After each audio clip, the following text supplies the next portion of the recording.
আর আল্লাহর পক্ষ থেকে আমি ওহী নিয়ে এসেছি।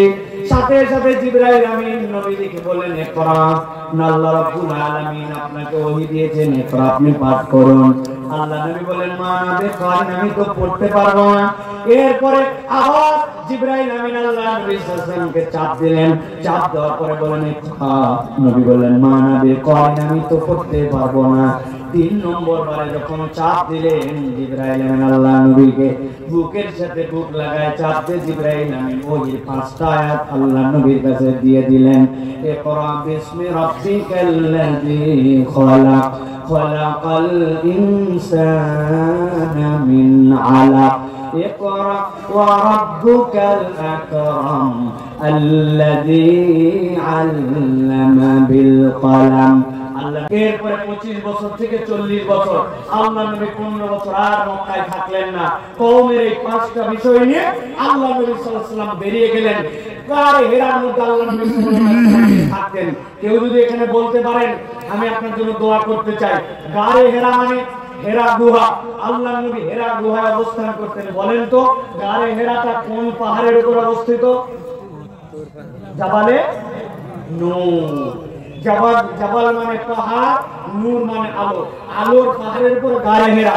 আল্লাহ নবী সাল্লাল্লাহু আলাইহি ওয়াসাল্লাম সোমবারে চলে যেতেন, সোম মঙ্গল বুধ আল্লাহ নবী খানা নিয়ে যেতেন। হযরত খাদিজাতুল কুবরা জানতেন যে 3 দিনের জন্য খাবার, রুটি কয়টা, পানি কতটুকু, সাথে তার কতটুকু খাদ্য দিয়েছেন। কিন্তু নবী করিম সাল্লাল্লাহু আলাইহি ওয়াসাল্লাম মঙ্গলবারে আসেন না, বুধবারে আসেন না। খাদিজাতুল কুবরা অস্থির হয়ে যেতেন।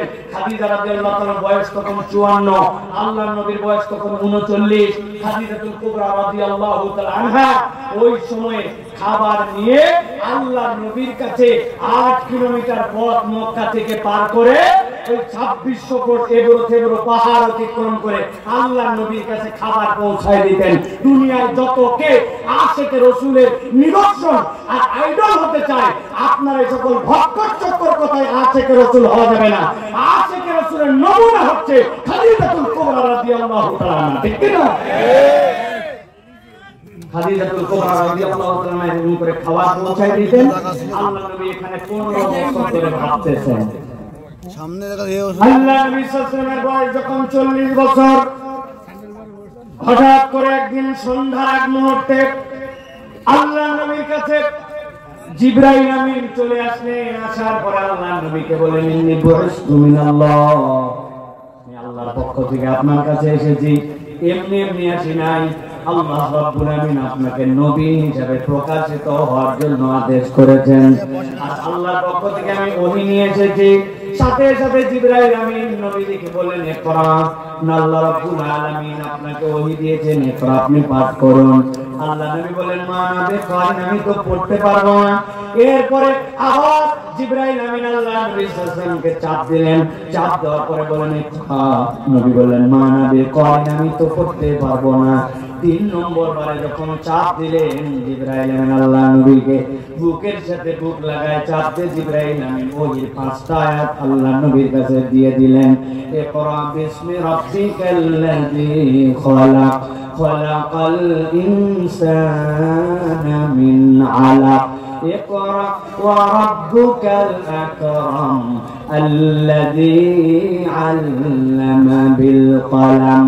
আল্লাহ নবী সাথে সাথে পড়ে ফেললেন। পড়ার পর আল্লাহ নবী দ্রুত বেগে নিচে নেমে আসলেন। আসার পরে খাদিজাতুল কুবরা রাদিয়াল্লাহু তাআলার ঘরের মধ্যে চলে গেলেন। যাওয়ার পরে হালকা করে কেবল বর্ণনা করেছেন, বর্ণনা করে বলছেন, খাদিজা, আমি তো বিরাট ভয় পেয়ে গেছি, গায়ে হাত দিয়ে যখন আমার জ্বর এসে গেছে, কম্বল দিয়ে আমাকে ঢাকায় দাও। খাদিজা বললেন, বাকি কথা আপনার সাথে পরে হবে, তবে একটা কথা কেবল আপনাকে বলে রাখি, আল্লাহু লা ইউখজিকাল্লাহ, আল্লাহর কসম করে বলতেছে, আল্লাহ রাব্বুল আমিন আপনাকে কখনো বেইজ্জত করবেন না। আপনার মতো ভালো মানুষ যার 3টা গুণ আছে, এই মানুষকে রব্বুল আলামিন বেইজ্জত করবেন না। আপনি এখন আরাম করেন অন্তত।